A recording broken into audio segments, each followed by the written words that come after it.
যুবসাথী প্রকল্পের এখন সবার মনে একটাই প্রশ্ন, মার্চ মাসে যারা যুবসাথী প্রকল্পের টাকা পেয়েছে তারা কি এপ্রিল মাসের টাকা পাবে, নাকি ভোটের জন্য এপ্রিল মাসে টাকা আর দেওয়া হবে না?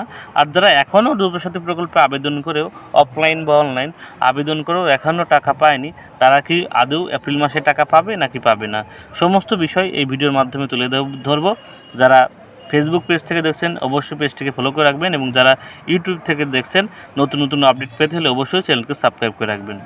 যুবসাথী প্রকল্পে যারা মার্চ মাসে টাকা পেয়েছিলেন, অর্থাৎ যারা মার্চ মাসে 1500 টাকা করে পেয়েছেন, তারা কিন্তু এই মাসে অর্থাৎ এপ্রিল মাসেও তারা টাকা পাবেন, এবং সেই টাকা কিন্তু তোমাদের টাকা ব্যাঙ্ক অ্যাকাউন্টে ঢুকবে 6 তারিখের পরে, ঠিক আছে? অর্থাৎ 6 এপ্রিলের পর থেকে তোমরা কিন্তু যুবসাথী প্রকল্পের টাকা পেতে শুরু করবে। যারা মার্চ মাসে টাকা পেয়েছে তারা কিন্তু 6 এপ্রিলের থেকে তারা কিন্তু যুবসাথী প্রকল্পের টাকা কিন্তু ক্রমে পেয়ে যাবেন, ঠিক আছে? অর্থাৎ 6 এপ্রিলের পর থেকে তারা কিন্তু যুবসাথী প্রকল্পের টাকা কিন্তু পেতে শুরু করবে।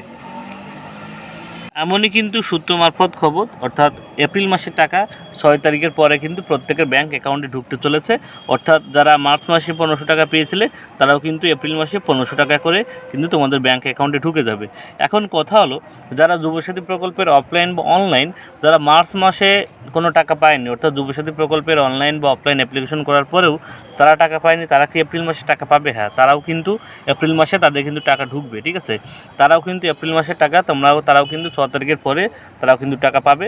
তবে যাদের পেমেন্ট ফেলড লেখা ছিল তারা কিন্তু টাকা এখনও পাবে না, কারণ তাদের ব্যাঙ্ক অ্যাকাউন্ট যতদিন না তাদেরকে অ্যাকাউন্ট ঠিক করার জন্য তাদেরকে ডকুমেন্টস নেওয়ার জন্য তারা ডাকছে, তাদের কিন্তু টাকা ঢুকবে না। কিন্তু যাদের সমস্ত কিছু ঠিকঠাক আছে তাদের যারা এখনও টাকা পায়নি তাদের টাকা কিন্তু 6 এপ্রিলের পর থেকে তাদের অ্যাকাউন্টে কিন্তু টাকা ঢোকা শুরু করবে। তো সবার মনে একটাই কনফিউজ ছিল যে ভোটের তারিখ ঘোষণা হয়ে গেছে, এর জন্য কি প্রকল্পের টাকা কি থেমে থাকবে? না, এর জন্য কিন্তু প্রকল্পের টাকা থেমে থাকবে না।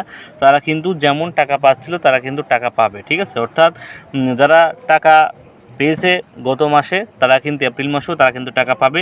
ভোটের জন্য কিন্তু তারা টাকা পাবে না এমন কোনো ব্যাপার নয়, তারাও কিন্তু এপ্রিল মাসে যুবসাথী প্রকল্পের যে 1500 টাকা তাদের কিন্তু প্রত্যেকে ব্যাঙ্ক অ্যাকাউন্ট পেয়ে যাবে, এবং নতুন ছেলেমেয়েরাও কিন্তু যারা এখনও টাকা পায়নি তারাও কিন্তু যুবসাথী প্রকল্পের টাকা পেয়ে যাবে।